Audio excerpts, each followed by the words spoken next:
antara pejuang, bangsa dan pencipta masalah. Sebagai tanda prihatin dan kasih sayang terhadap rakyat, Kerajaan Perpaduan Madani menawarkan kredit e-tunai RM100 kepada semua rakyat dewasa Malaysia yang berpendapatan RM100,000 setahun dan ke bawah. Perdana Menteri Datuk Seri Anwar Ibrahim berkata perkara itu diberikan susulan kejayaan dan kesan besar program e-tunai kepada masyarakat.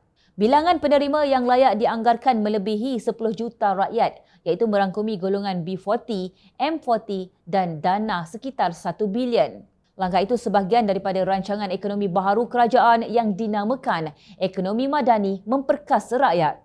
Kerajaan Madani juga turut mengumumkan pemberian bantuan khas penghargaan sebanyak RM300 kepada penjawat awam grade 56 ke bawah termasuk lantikan kontrak. Anwar turut mengumumkan bantuan khas penghargaan sebanyak RM200 kepada pesara kerajaan termasuk pesara berpencen, penerima pencen terbitan, pesara kumpulan wang simpanan pekerja KWSP, pesara bersara pilihan dan belum penerima pencen, veteran berpencen serta veteran tidak berpencen. Katanya bantuan ini bakal memanfaatkan 2.3 juta penjawat awam dan pesara. Sementara kajian gaji dan allowance diperincikan, kerajaan akan menyediakan bantuan khas penghargaan sebanyak RM300 kepada penjawat awam grade 56 dan ke bawah serta RM200 kepada pesara kerajaan. Saya arahkan Kementerian Keuangan agar dapat meluluskan dan menyalurkan bantuan khas ini dalam tempoh 2 minggu dari sekarang, katanya. Anwar berkata kerajaan terus komited untuk menyelaraskan gaji penjawat awam dengan melihat kepada kemampuan keuangan kerajaan. Demikianlah respon kerajaan terhadap denyut nadi derita rakyat di sebalik momokkan dan tumahan pihak tertentu yang dilihat tidak pernah lelah mendukung fitnah dan mengusung naratif agama dan Melayu. Sehingga kini seluruh negara masih dalam persoalan yang tiada jawapan di mana letaknya ancaman terhadap institusi Islam dan Melayu yang didakwa Presiden PAS Tan Sri Abdul Hadi Awang.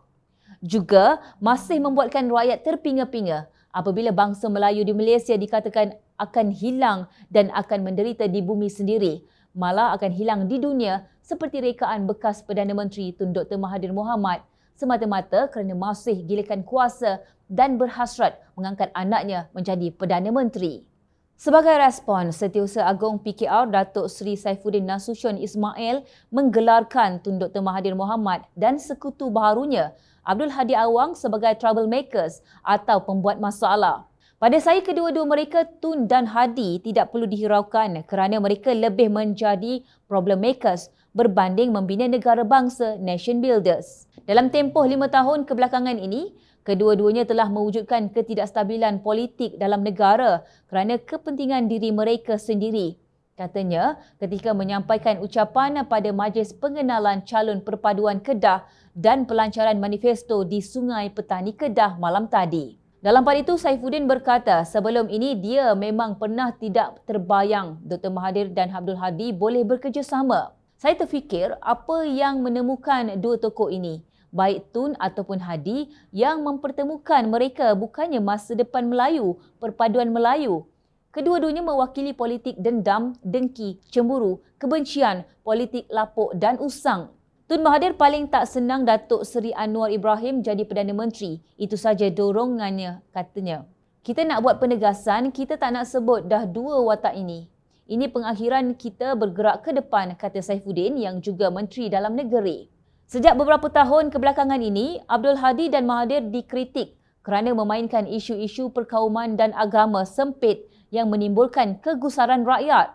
Sebelum ini, bekas ahli Parlimen Langkawi itu disiasat mengikut Seksyen 124B Kanun Keseksaan kerana didakwa terlibat dalam aktiviti yang disifatkan memudaratkan demokrasi berparlimen. Berhubung perkara berkaitan proklamasi rakyat Melayu yang diterajuinya itu. Selain itu, dia juga disiasat berhubung kenyataannya yang didakwa mengandungi unsur penghinaan terhadap institusi diraja apabila menyebut bahawa orang Melayu tidak boleh bergantung kepada raja-raja Melayu untuk melindungi mereka. Kepada dua tokoh yang digelar sebagai pembuat masalah ini, ingat bahawa sesungguhnya hidup bukan untuk menungkak langit.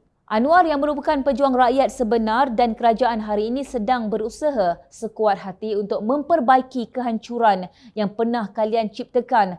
33 juta rakyat perlu dibela dan negara perlu diperkasa demi generasi akan datang.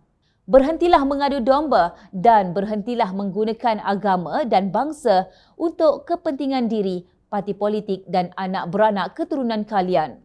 Benci, dengki, dendam, cemburu dan iri hati adalah akhlak mereka yang tidak beriman.